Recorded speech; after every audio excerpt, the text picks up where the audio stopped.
Hello friends. आज हम discuss करेंगे एक सर्कुलर जो इनकम टैक्स डिपार्टमेंट ने सीबीडीटी ने इशू किया है ऑन 13 जुलाई 2020 को, सर्कुलर नंबर 13। इस सर्कुलर में बेसिकली रिलैक्सेशन दिया गया है for verification of income tax return. Income tax return जिसका पिछले 5 सालों का फाइल तो है, इलेक्ट्रॉनिकली उन्होंने फाइल तो किया है लेकिन वेरीफाई नहीं किया है, उन लोगों के लिए एक रिलैक्सेशन सीबीडीटी ने सर्कुलर नंबर 13 के थ्रू दिया है। आइए हम देखते हैं ये सर्कुलर हमारा क्या कहता है। जैसे हम देख सकते हैं हमारा जो इनकम टैक्स डिपार्टमेंट है उसके सर्कुलर सेक्शन में सर्कुलर नंबर 13 है जो इशू हुआ है 13 जुलाई 2020।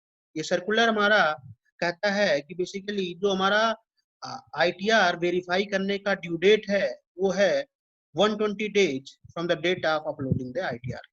और आईटीआर वेरीफाई करने के जो तरीके हैं वो ये 6 तरीके हैं। आधार ओटीपी के थ्रू हम कर सकते हैं, ई filing account through net banking के थ्रू कर सकते हैं, ईवीसी जनरेट कर सकते हैं थ्रू बैंक अकाउंट नंबर, वो उसके द्वारा वेरीफाई कर सकते हैं, ईवीसी थ्रू डीमैट अकाउंट इसके द्वारा वेरीफाई कर सकते हैं, ईवीसी जनरेट कर सकते हैं थ्रू बैंक एटीएम, उसके थ्रू भी वेरीफाई कर सकते हैं।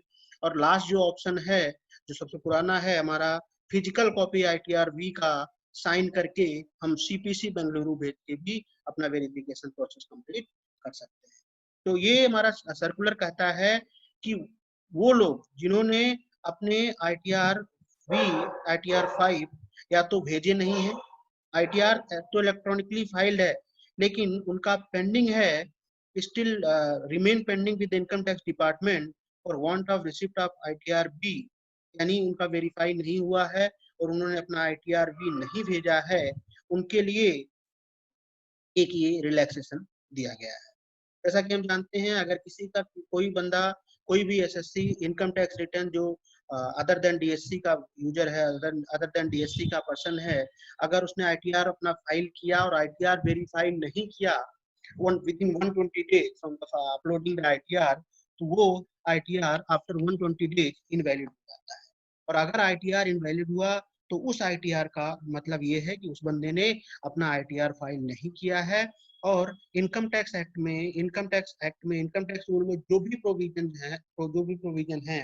भी कंसिक्वेंसेस के नॉन फाइलिंग ऑफ आईटीआर के कंसिक्वेंसेस हैं वो इनकम टैक्स डिपार्टमेंट उसके अगेंस्ट ले सकता है।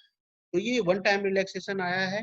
इसमें ये कहा गया है in case of return of assessment year 15-16, 16-17, 17-18, 18-19, 19-20 का अगर किसी ने अपलोड किया है ITR electronically under section 139, 139 means चाहे वो ओरिजिनल रिटर्न हो, चाहे वो बिलेटेड रिटर्न हो, चाहे वो रिवाइज रिटर्न हो, और विच हैव रिमेन इनकम्प्लीट, वो इनकम्प्लीट हो due to non submission of ITR 5 form for verification, तो उसके लिए ये रिलैक्सेशन है। वो अपना ईवीसी के थ्रू, ओटीपी के थ्रू या फिजिकल मोड के थ्रू, अपना स्पीड पोस्ट के थ्रू कंप्लीट कर सकता है बाय 30 सितंबर 2020। लेकिन ये जो रिलैक्सेशन है उन लोगों के लिए नहीं है जिन्होंने अपने आईटीआर को फाइल किए, वेरीफाई नहीं किया, 120 डेज निकल गए और 120 डेज निकलने के बाद उनका रिटर्न इनवैलिड हो गया, या और इनकम टैक्स डिपार्टमेंट ने उनके अगेंस्ट कोई भी एक्शन ले लिया है।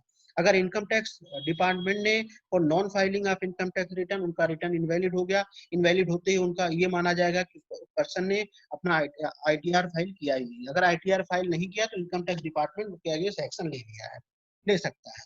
और अगर इनकम टैक्स डिपार्टमेंट कुछ ऑलरेडी कोई एक्शन ले लिया है, already taken recourse of any measure, तो उनके लिए ये रिलैक्सेशन नहीं है। उनके लिए फिर उसी एक्शन के हिसाब से क्या उसका स्टेटस है उसी हिसाब से चलना पड़ेगा। और साथ ही साथ जो 143(1) में इंटीमेशन इशू करने का जो ड्यू डेट है उसको भी बढ़ा के 31/12/2020 कर दिया गया है। यानी जो लास्ट डेट है वेरीफाई करने का वो 30 सितंबर 2020 है। और ये सारे रिटर्न्स अगर जो जो बंदा वेरीफाई करता है उनके 30 दिसंबर 2020 तक ये रिटर्न प्रोसेस हो जाएंगे। और अगर रिफंड बनता है तो रिफंड आ जाएगा, अदरवाइज इंटीमेशन आके वो खत्म हो जाएगा। लेकिन ये कंप्लायंस हमें करना पड़ेगा बाई 30 सितंबर 2020। वन टाइम रिलैक्सेशन है पिछले 5 सालों का, यानी from assessment year 15-16 to assessment year 19-20। तो एक वेलकम डिसीजन गवर्नमेंट लेके आई है थ्रू सर्कुलर नंबर 13 डेटेड 13 जुलाई 2020। इससे रिलेटेड आपकी कुछ क्वेरी है तो आप हमें मेल करके व्हाट्सएप करके पूछ सकते हैं। Thank you for watching this.